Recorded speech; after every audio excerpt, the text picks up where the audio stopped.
Na noite de 20 de outubro de 2014, lá em Volgogrado, na Rússia, uma mulher estava voltando do trabalho para casa quando, no meio do caminho, ela viu sua amiga chamada Alena Sgurovskaya. Ela estava arrastando a mulher em direção ao seu carro. Confusa, a amiga aproximou-se e perguntou o que estava acontecendo. Alena estremeceu ao ouvir sua voz, mas rapidamente se recompôs e pediu que ela chamasse uma ambulância. Mas quem era a Alena? Quem era aquela mulher que ele estava arrastando e como essa situação chegou até esse ponto? Alena Sgrovskaya nasceu em 1992 em Volgogrado, na Rússia. Aqueles que a conheceram durante a infância lembram dela como uma criança sensível, gentil e compassiva. Ela percebia facilmente o humor das pessoas ao seu redor, sabia como apoiá-las e jamais ignorava o sofrimento alheio.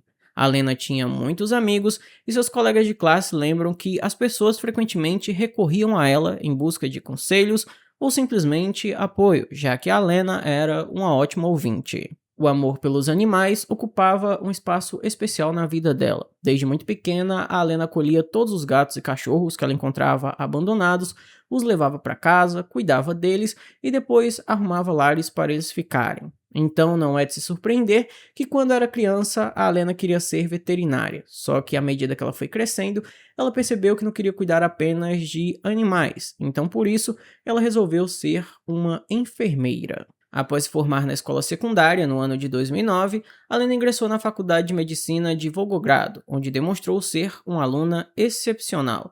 Ela era uma ótima aluna, sempre estava atenta às atividades práticas, não temia desafios e sempre se esforçava muito além do que era necessário. Seus professores destacaram sua seriedade em relação à profissão e também um senso de responsabilidade que era muito raro para sua idade. Seus colegas a descreveram como alguém em quem podiam confiar, tanto nos estudos quanto na vida. E foi durante a faculdade que ela conheceu Andrei Belikov, que era 2 anos mais velho. Naquela época, esse encontro pareceu não ter muita importância. A Alena não fazia nem ideia do quanto que o Andrei iria mudar sua vida. Por volta do ano de 2010, os dois começaram a namorar, e aqueles que conheciam a Alena não conseguiam entender como que ela se interessou pelo Andrei, já que ele era muito explosivo e não combinava nada com ela. Andrei Belikov, assim como a Alena, nasceu em Volgogrado. O seu pai abandonou a família e sua mãe o criou sozinha. Segundo amigos, ela tentou proporcionar tudo o que era possível, mas lidar com a personalidade do Andrei era um desafio muito grande. O Andrei era um péssimo aluno, ele não se importava em estudar, quase repetiu de ano e tinha muitos problemas com os professores. Tanto é que, depois de terminar o ensino médio, ele resolveu servir ao exército porque não sabia o que fazer do futuro. Ele resolveu que deixaria a vida o levar. E, inclusive, ninguém sabia o que ele fazia para ganhar dinheiro depois que ele saiu do exército. Só que as pessoas acreditavam que ele muito provavelmente era envolvido com alguma coisa ilegal. Tanto é que no ano de 2009 ele foi preso em posse de substâncias ilegais e recebeu 2 anos de liberdade condicional. Então, por causa disso, as pessoas acreditavam que ele muito provavelmente vendia essas substâncias. Na verdade, eu acabei errando aqui na informação, ele não recebeu 2 anos, ele recebeu 3 anos de liberdade condicional e no ano de 2010 a mãe dele faleceu e o Andrei ficou sozinho ali no apartamento que os dois moravam juntos. Os vizinhos disseram que praticamente nunca viam ele fora de casa, ele só saía durante a noite e eles não sabiam onde ele trabalhava. Então pode ser que mesmo depois de ter sido condenado à liberdade condicional, ele ainda estivesse envolvido com alguma coisa ilegal. Os vizinhos descreveram o Andrei como retraído e antissocial, só que os seus amigos descreveram ele como um mulherengo, alguém que começava e terminava vários casos amorosos. Porém, depois de conhecer a Alena, ele realmente pareceu mudar. Ele ficou mais calmo, discutia com menos frequência e começou a falar sobre o futuro. Os amigos notaram que ele parecia muito mais tranquilo, como se estivesse tentando corresponder às expectativas e aos padrões dela. Parecia que a Alena, em particular, o havia influenciado de uma maneira que ninguém jamais havia conseguido antes. Mesmo que as pessoas que conheciam a Lena não entendessem por que ela estava com o Andrei, com o tempo eles perceberam que de fato eles eram um casal feliz. E pouco tempo depois de se conhecerem, a Lena foi morar junto com o Andrei no apartamento que antes ele vivia com a mãe dele. E ela viu aquilo como uma oportunidade de finalmente criar a sua própria família. E um ano depois dela se mudar para esse apartamento, ela e o Andrei tiveram uma filha. Os vizinhos e amigos constantemente viam os dois passeando com a filha, e o Andrei de fato pareceu realmente mudar assim da água para o vinho. Ele resolveu arrumar um emprego formal, se tornou taxista e parecia que realmente ele era uma nova pessoa que só queria saber da família, e é isso. E foi justamente esse trabalho como taxista que desempenhou um papel muito importante naquela história que eu relatei lá no início do vídeo, porque durante uma de suas corridas, no ano de 2013, o Andrei levou uma mulher para casa que estava muito bêbada depois de passar a noite toda em uma boate. Só que ele conhecia aquela mulher. Ele havia estudado na escola na mesma época que ela. Eles não estudaram juntos, mas os dois se conheciam. E essa mulher se chamava Ludmila Bogatrieva. Andrei e Ludmila trocaram contatos e começaram a trocar mensagens, telefonemas e relembrar os tempos de escola. A princípio, tudo parecia normal e inofensivo. As conversas eram amigáveis, só umas piadas e nostalgia do passado. Nada indicava que algo mais viria a acontecer. Porém, os limites rapidamente começaram a se confundir. Conversas amigáveis deram lugar a revelações pessoais e em seguida eles passaram a se encontrar. Por volta do início de 2014, um romance começou entre Andrei e Ludmila. Naquele momento, a Alena não suspeitava de nada, só que o Andrei ele estava muito feliz por ter retomado aquele seu estilo de vida de mulherengo, conquistador. De um lado, ele tinha uma família, com uma filha pequena e uma mulher que confiava fortemente nele, mas do outro, ele tinha um caso secreto que fazia com que ele se sentisse adrenalina, talvez. Mas vamos para o que de fato importa. Quem era a Ludmila e como ela se tornou a terceira pessoa nessa história. Ludmila nasceu em 1990, também em Volgogrado. Ela vinha de uma família com boa reputação. Ela se formou em uma universidade pedagógica com diploma em fonoaudiologia e psicologia, e na época do caso, trabalhava em uma escola particular. Por fora, sua vida parecia impecável: formação acadêmica, emprego estável e uma vida aparentemente próspera e feliz. No entanto, aqueles que conheciam Ludmila de perto falavam dela com muita aspereza e até mesmo com cautela. Ela era briguenta e agressiva, uma pessoa desagradável. Havia rumores de que ela se envolvia com substâncias ilícitas, disse uma mulher que a conhecia. Já a mãe da Ludmila a descreveu de uma forma bem diferente. Ela era uma pessoa calma e não conflituosa, não bebia álcool nem fumava. Recentemente comprou um carro. Não conheço seu círculo social, não conheço seus amigos e não ouvi falar de nenhum conflito. Liuda estava esperando um namorado do exército e eles estavam planejando o casamento para quando ele voltasse. Essas duas versões dadas pelos conhecidos da Ludmila e pela mãe dela parecem falar de duas pessoas completamente diferentes. De um lado temos a mãe que só vê as coisas boas e do outro lado temos as pessoas que geralmente percebem muito mais as qualidades quer dizer, a falta de qualidades. Então assim, a verdade, a verdadeira personalidade da Ludmila muito provavelmente é uma junção dessas duas versões, até porque ninguém é completamente bom ou mal. No ano de 2014, a Lena ainda estava no último ano da faculdade e trabalhava simultaneamente como enfermeira na UTI neonatal de Volgogrado. É evidente que esse é um trabalho muito difícil, tanto emocional quanto fisicamente, e o seu lar continuava sendo o lugar onde ela esperava encontrar paz e apoio. Mas fazia um tempo que esse lugar havia deixado de ser o seu ponto de equilíbrio. A Alena percebeu que aquele relacionamento entre o Andrei e a Ludmila não era só amizade. Por mais que ele dissesse que ela era uma velha conhecida e que os dois eram muito amigos, ela percebeu que muito provavelmente tinha algo a mais ali. E as pessoas também já estavam comentando.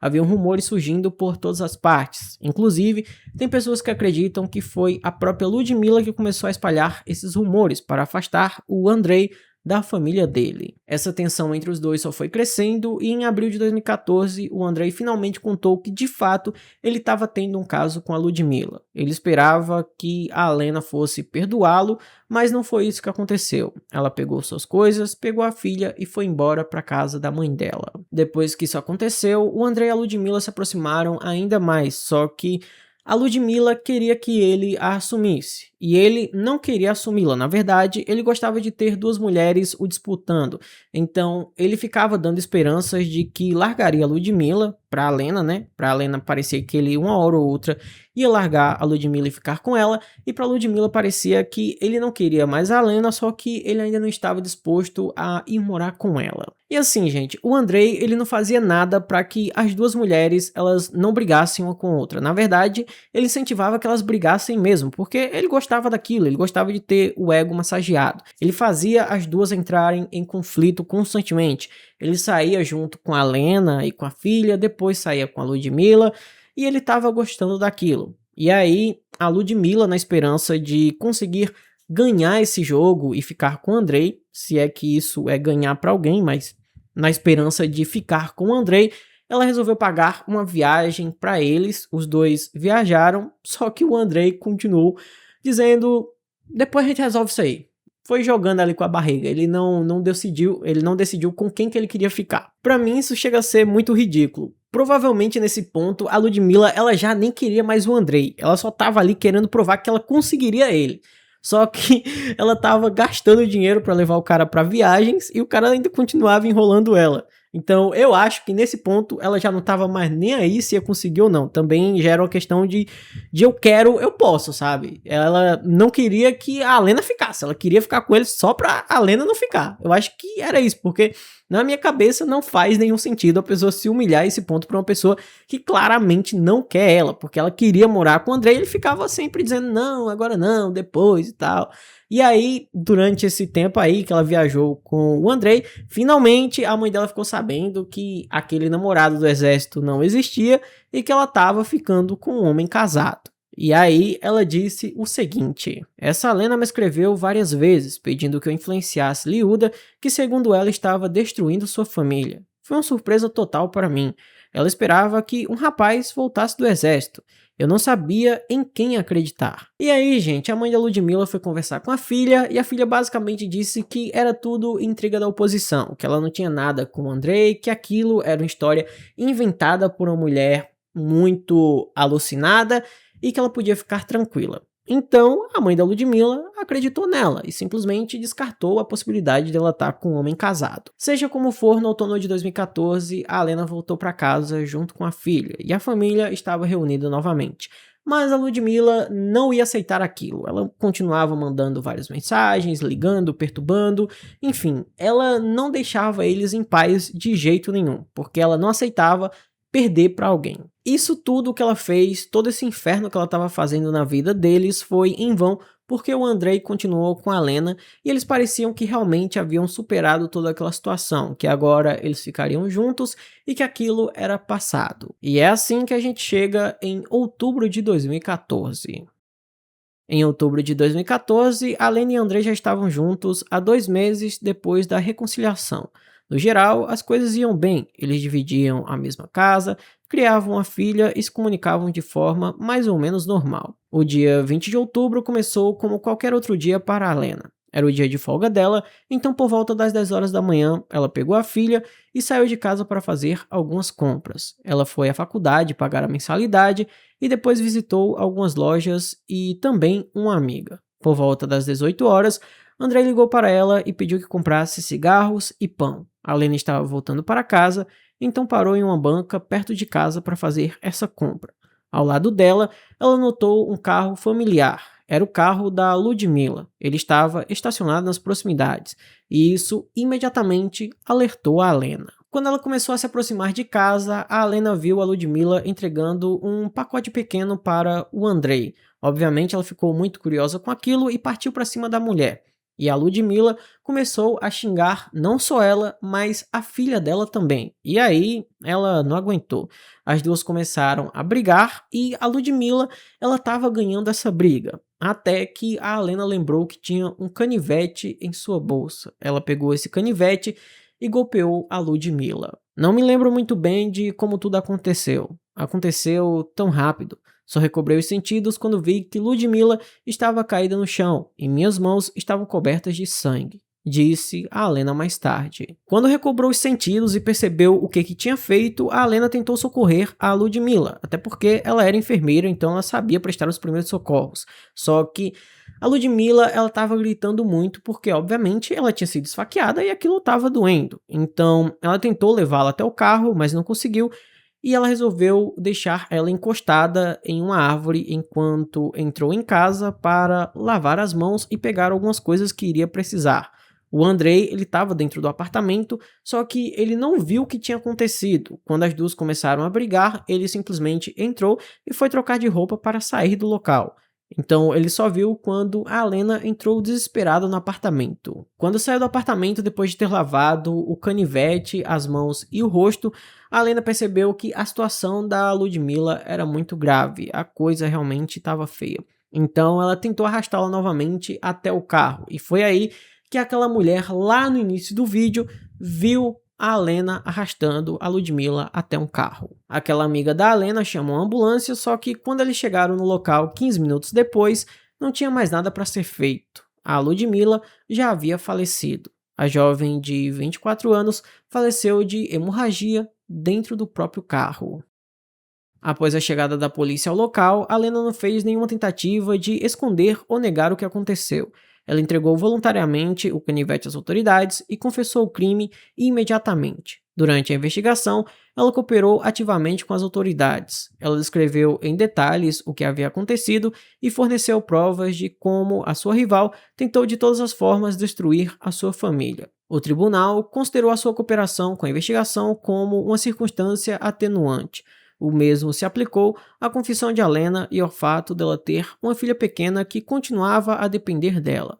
O tribunal não encontrou circunstâncias agravantes para a pena dela, e a investigação não revelou premeditação, tentativa de ocultar o crime ou qualquer tentativa de obstruir a investigação. Todo o incidente foi classificado como o trágico desfecho de um conflito repentino. No entanto, isso não alterou o ponto principal: a perda de uma vida. Durante o julgamento, a mãe da Ludmila exigiu que a ré pagasse 1 milhão de rublos a título de indenização por danos morais, além do reembolso das despesas funerárias e dos custos de elaboração da petição inicial.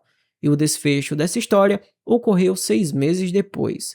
Em 1º de julho de 2015, o Tribunal Distrital de Kirovsky, em Volgogrado, considerou Alena Zgurowskaia culpada de homicídio, nos termos do artigo 105, parte 1 do Código Penal russo. Ela foi condenada a 9 anos e 6 meses de prisão, a serem cumpridos em uma colônia penal de regime semiaberto. Alena ouviu o veredito com lágrimas nos olhos.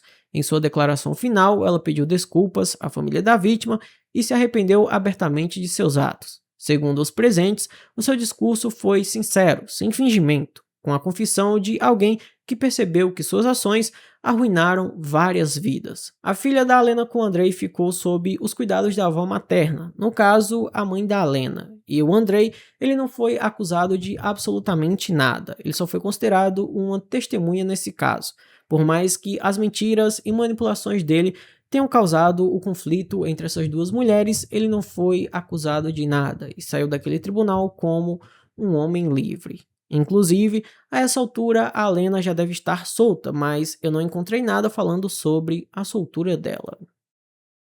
Então, esse foi o vídeo de hoje. Eu espero imensamente que vocês tenham gostado da maneira como eu narrei a história. Se você gostou, peço que deixe o seu gostei, se inscreva no canal, ative o sino das notificações, deixe o seu hype se aparecer para você e não esqueça de comentar o que você achou desse caso. Qual é a sua opinião sobre tudo o que aconteceu? Deixa lá aí nos comentários, porque a sua opinião ela é muito importante. Se quiser ajudar o canal financeiramente, temos várias opções, como o Pix, o Seja Membro, o Valeu Demais e o Apoia-se.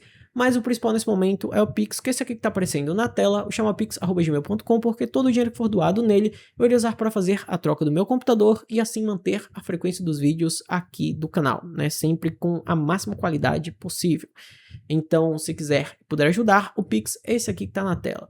Por hoje é só, e eu te espero em um próximo vídeo. Tchau!